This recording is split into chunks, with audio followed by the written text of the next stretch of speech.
I have a button for that. You have a button for the news? Wild. An ICE officer who smuggled $700,000 for fake Houston drug dealers sentenced to 5 years in prison. What? Down with ICE. What?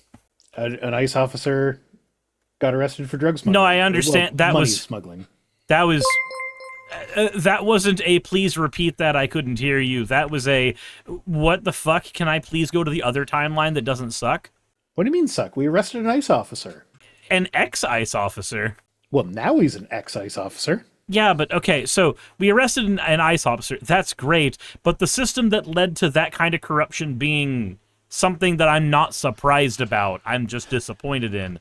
That's the part I'm a little more... Okay, that's fair. So yeah, this ICE agent smuggled $700,000 for people he believed were drug dealers, but were actually undercover FBI agents. And he used his security clearance to get through airport security without having to go through the actual checks first. And he drove bags of money across the country as well. So basically it's just incredibly easy to trick ICE officers into crimes. Surprise, surprise. I mean, the types of people who want to become ICE officers. Oh, speaking of, I finally got around to watching a few episodes of the new South Park season. I'm just trying to get my nut. It's just not funny. Think it's just not funny? It's not funny. Weird. I mean, I feel like they're just trying to say the most shocking thing possible and then just rely on that to carry the show. It's not... I did get a kick out of the Cartman and what's-his-face... Cartman and Clyde. Suicide murder. Oh, Cartman and... thing. Yeah, the one where Cartman and Butters... Yeah. That one did get a couple chuckles out of us, but for the most part, it was just this Colton, is thank dumb. you for redeeming your points, friend. Oh, well. I don't know. My take on it has been, I think the political commentary is really funny. It's more on the nose than anything, but South Park's kind of always been more on the nose about what it's criticizing. Yeah, it's just, I don't know. It's just, I see what they're driving at, but it's just I just didn't find it funny. It wasn't it didn't make me laugh. Now there's one thing that I'm going to use my expert comedian chops here. Y'all know I'm the funniest person on the planet. Haha. Make me laugh. The Kristi Noem thing with her shooting all the dogs. Mm-hmm.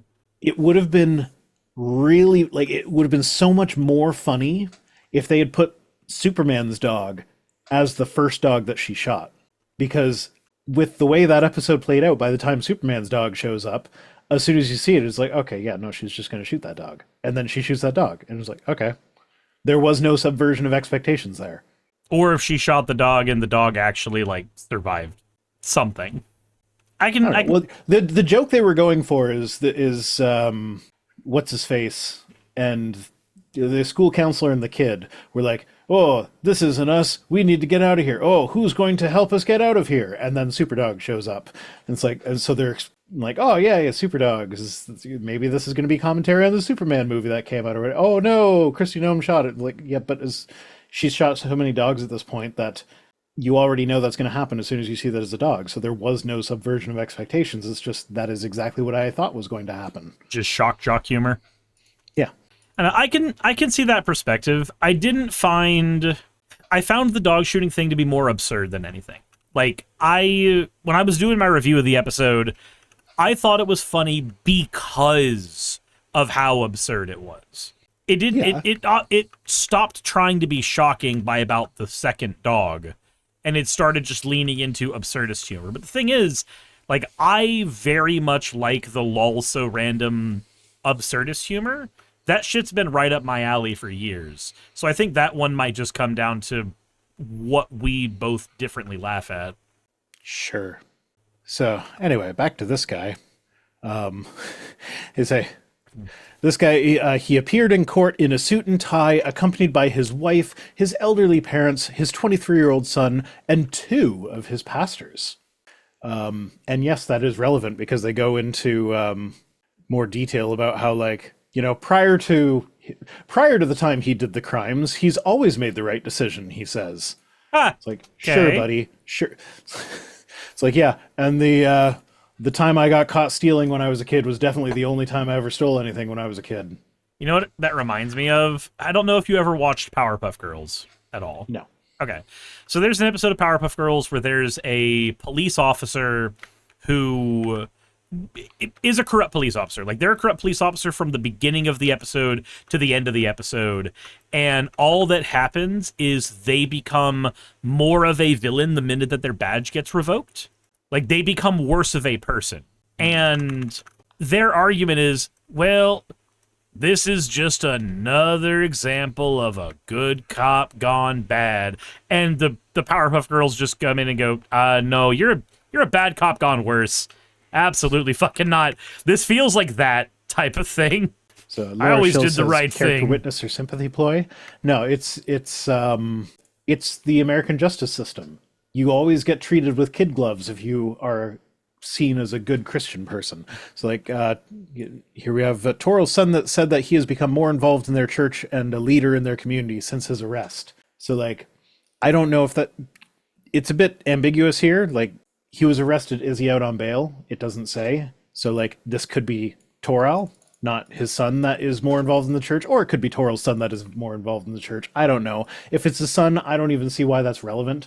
Like, hey, after I got arrested, my kid went to church more.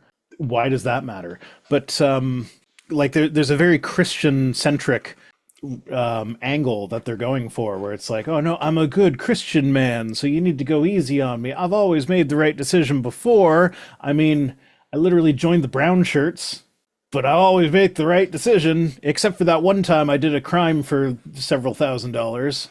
Like, this is one of those things where, like, I'm watching from the sidelines, I'm like, yep, no, he's going to play the Christian card. It's going to get him a slap on the wrist, and there's nothing that we can do about it.